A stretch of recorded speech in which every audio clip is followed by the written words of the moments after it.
Hey everyone, welcome to Judging for the Win. I'm Dave, and this is my daily ruling.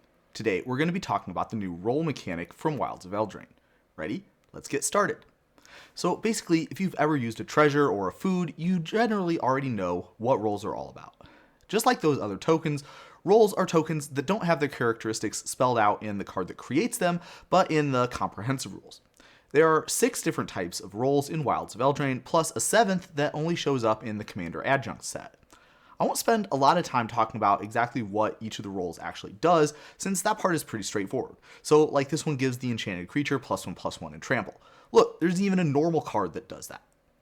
Unfortunately, there's no easy way to know what effect each roll grants other than to look it up or memorize all of them.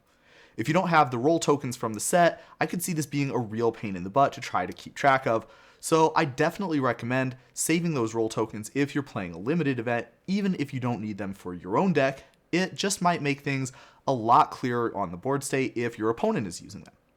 A couple of interesting things to note about the roll's characteristics. First, they're all auras and they all have enchant creature. If one of these ends up on a non-creature permanent, for example, if you enchant a vehicle or a manland that goes back to not being a creature during the ending phase, then the roll will be put into the graveyard.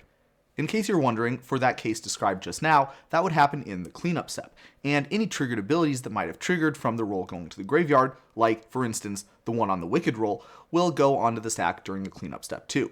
Even though no player normally gets priority during that step, the game has a special exception in cases like this so that you can respond to that trigger just like any other normal one. Another interesting fact is that the rolls don't have a color defined for them.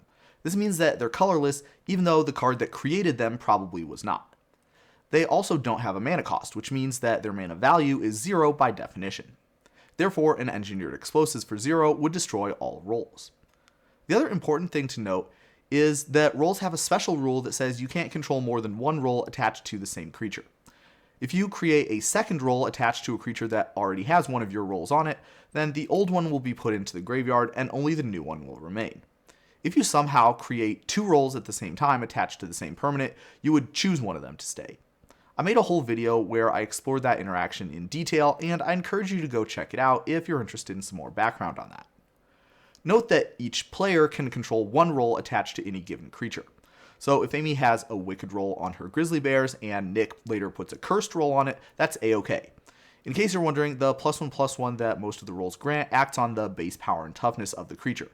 So because of the way continuous effects work, it doesn't matter what order those 2 rolls were played, the bearer would always be a 2/2 in that situation. Most of the cards that create rolls target the thing that they're putting the roll on, but a few don't.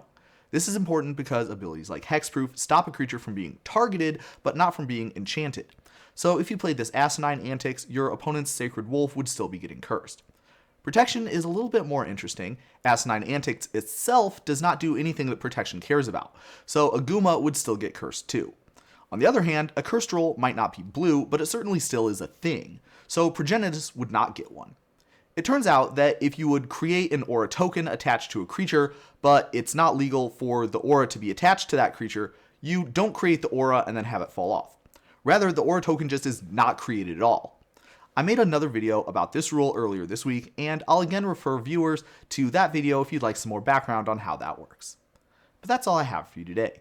How did you do? Join me again next time for another daily ruling, but until then, I hope you have a great day.